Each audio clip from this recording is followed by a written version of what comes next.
blue-eyed boy weighed in at 8 pounds 2 ounces in Florida, South Africa.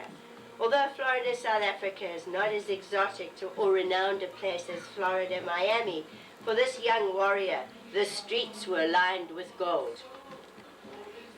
Right from the beginning, he proved that he was a force to be reckoned with, and has gone on to lead an extremely fruitful and exceptionally meaningful life. In the early stage of his life, he proved that he was a sportsman of note, winning many awards and trophies for such diverse sports as athletics, tennis, swimming, and cricket.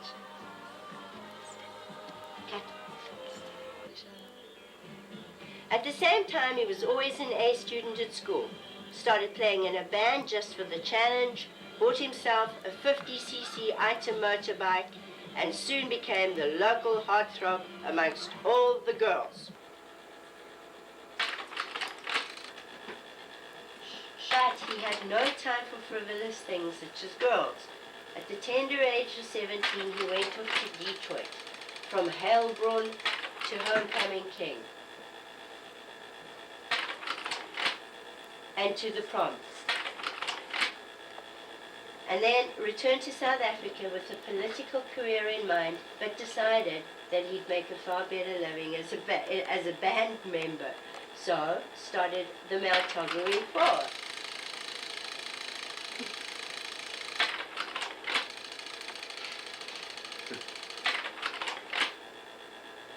At the tender age of 19, he met and was bowled over by the beautiful Lorraine. And just in case you think I married him for his body, sorry guys, it wasn't for his body, it was definitely for his mind. Yeah, for his body.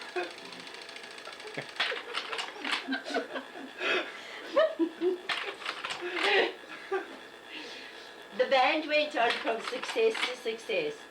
They had great times together, and eventually Lilac Rose was the talk of Bloemfontein.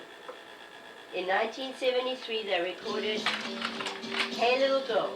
Volume there, please. When I first saw you, it was love that was spread all around me. And went on at 5. That's louder for me, Isma. Went on to play for Camels at shows. Win Sorry Awards, play at school dances, and eventually won the 1973 Battle of the Bands in South Africa. Okay, no.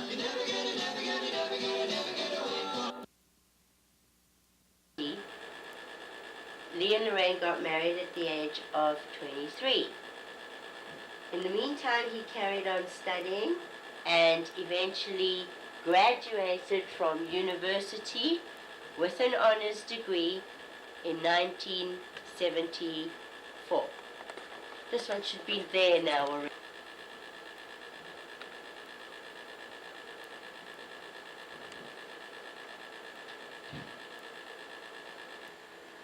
In the early years of marriage, the band had turned professional, was very successful. Lee and Lorraine went all over the country, saw a tremendous amount, and then,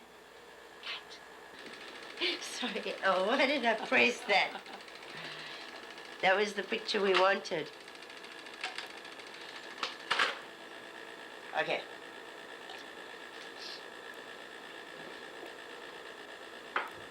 Hang on.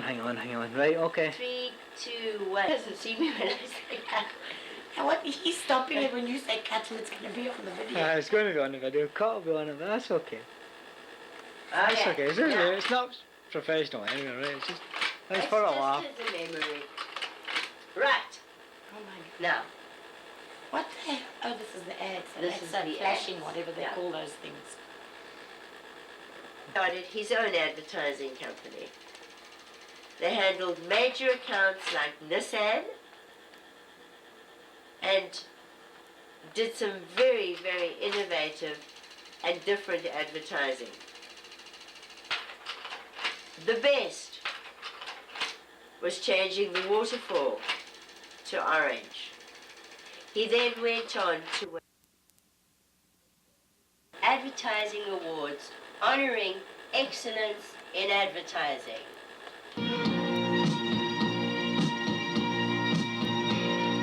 One, we are one, we are one, we are one soul. The whole is the part, and the part is the whole. The bird is the beast, is the south, is the east. Just after the birth of Rowan, Lee started working on his first rock opera, The Ancient Mariner, which featured stars like Oliver Reed and Michael York. At the same time, he started working on Balltown, but more about that later. Oh, shit! And then in the summer of 1979, young Kyle was born. The joy of our lives. He has not changed a bit.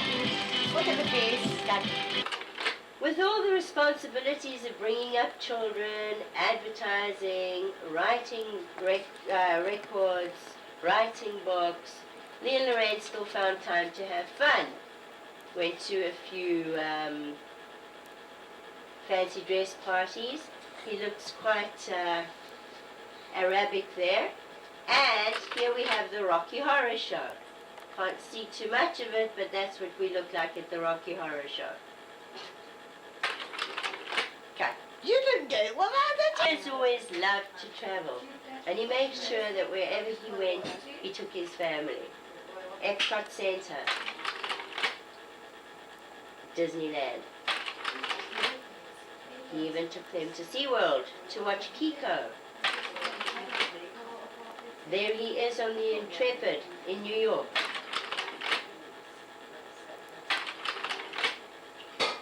And although he took them to the finest places, he took them to some dives as well. This was one of the toilets that he expected Lorraine to sit on. She refused. I think this was Chicago. This was Munich. At Munich, they went to visit Dachau, which had a profound effect on Lee. His search for the meaning of life. He went to Bangkok, where he saw a lot of beauty, but also started him thinking of where man's life was going and the contribution he could make to life. And that eventually ended up in him deciding that he loved the great life. Went to the Comoros, rented a boat, lay on the beach, windsurfed, went river rafting with his boys, taught them the challenges that life faces you are not too difficult to overcome if you really know which way you're going. Visited the beaches of Cape Town and the beautiful Lion's Heads in Cape Town, and decided that this was where him and Lorraine were going to settle at the end of their days. Although Lee loved the big cities, his greatest love was the bush, and him and Lorraine and the boys used to get to the bush as often as they can. Here he is with Paul, his dear friend, at a place called Nokalodi. He was lucky enough to go on the finest train in the world, the Blue Train.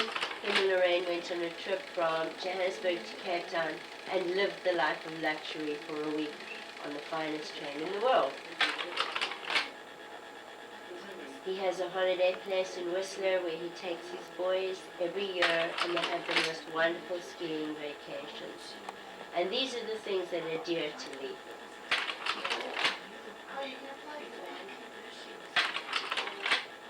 Okay, you can cut that. In 1994, Lee and partner Albert Cookman wrote a book called How to Escape Your Comfort Zones. This went on to be a top seller in South Africa, which was number 1 on the top selling charts for 3 months running and 14 against all comers for the year. Shortly after this, Lee and Albert moved to Vancouver, where they wrote their second book, The Quest for the Corporate Soul, which has recently been translated into Chinese, into Mandarin, where it is selling very well. However, it seems as though the American public is yet to discover that they need to find the corporate soul in the corporations. Apart from writing books and music, Lee's also written a film script, which is going to be one of the really sexy shoots for every guy to be on, called Calendar Girls in Africa. And his greatest achievement to date, and the one that we all believe is going to make us very, very rich. Balltown! Hello, Balltown. There's a funny little town with houses big and small, and everyone who lives there is a ball. And if you listen well, you'll be sure to hear the sound of everyone go bouncy, bouncy, ball town. Have you ever felt a squash ball? It's smooth and Okay. Lee is also an accomplished Toastmaster and has won many awards for speaking. And cut.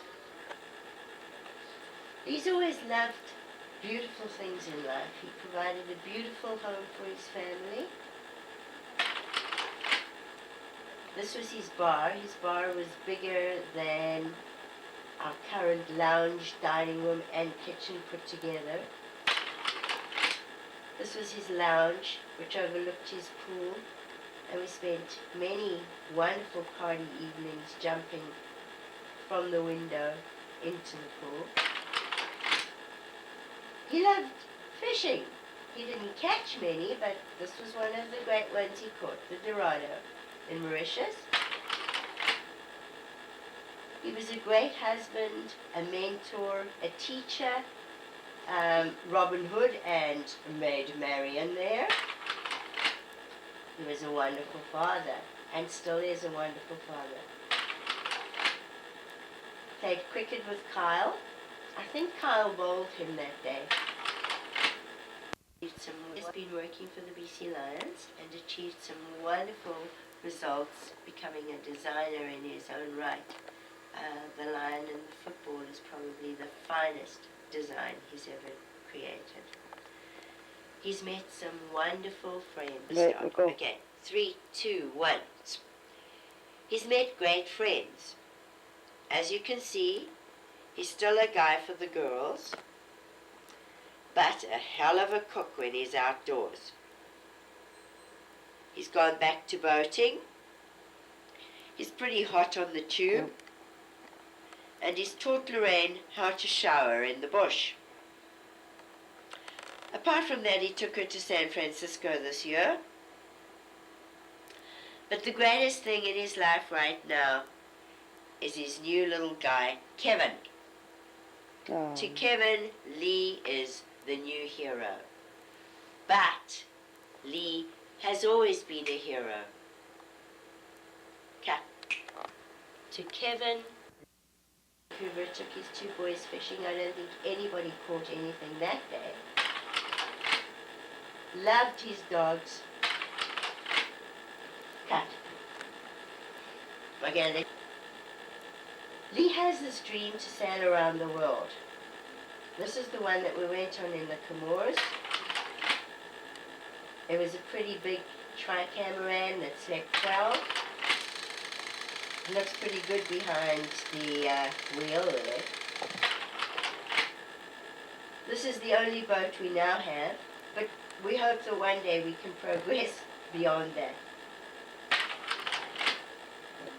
He's a great photographer.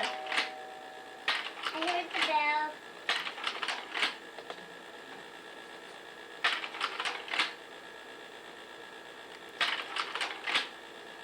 Lee's been a wonderful son. He adores his mom, his dad, his boys.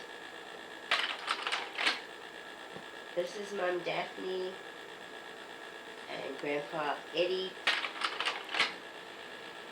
Don't know what happened to that one. This is his beloved Vancouver